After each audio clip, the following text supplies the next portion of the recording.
Méditation du 14 mai. Pourquoi donner les dîmes et les offrandes? Que chacun donne comme il a résolu en son cœur, sans tristesse ni contrainte, car Dieu aime celui qui donne avec joie. 2 Corinthiens 9, verset 7. Le sujet des dîmes et des offrandes est sans conteste très controversé. Il y a ceux qui y voient un devoir et ceux qui y voient une preuve de reconnaissance. Il y a ceux qui y voient un lourd fardeau et ceux qui y voient un coup de fouet à la conscience. Il y a ceux qui y voient un vol et ceux qui y voient de la manipulation. Mais pourquoi donner? Il est vrai que Dieu n'a besoin de rien qui vienne de nous. Après tout, dans le psaume 50, verset 12, il déclare: « Si j'avais faim, je ne te le dirais pas, car le monde m'appartient avec tout ce qui s'y trouve. Alors pourquoi donner? Je ne donnerai que 3 raisons. Premièrement, parce que Dieu l'ordonne. Dans le livre de Malachie, il t'ordonne avec insistance d'être fidèle dans la restitution des dîmes et des offrandes à l'Église. C'est un impératif divin. Deuxièmement, en reconnaissance de ce que Dieu est le créateur de la terre et de tout l'univers. En le confessant comme créateur, ces créatures lui rendent la dîme et les offrandes en guise de tribut. Il t'a tout donné et tout ce qu'il te demande pour que tu n'oublies pas qu'il est le propriétaire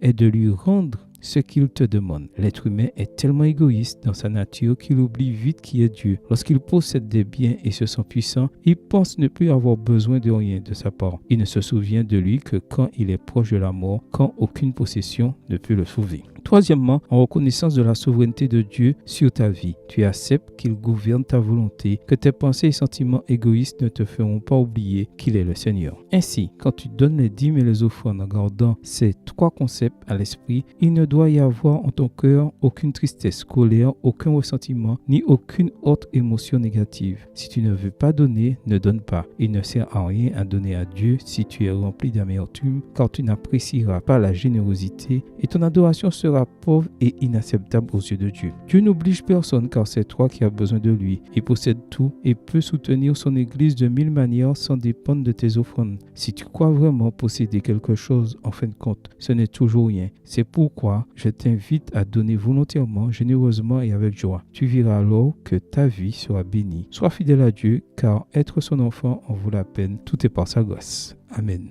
Bonne journée à vous, que le Seigneur vous bénisse.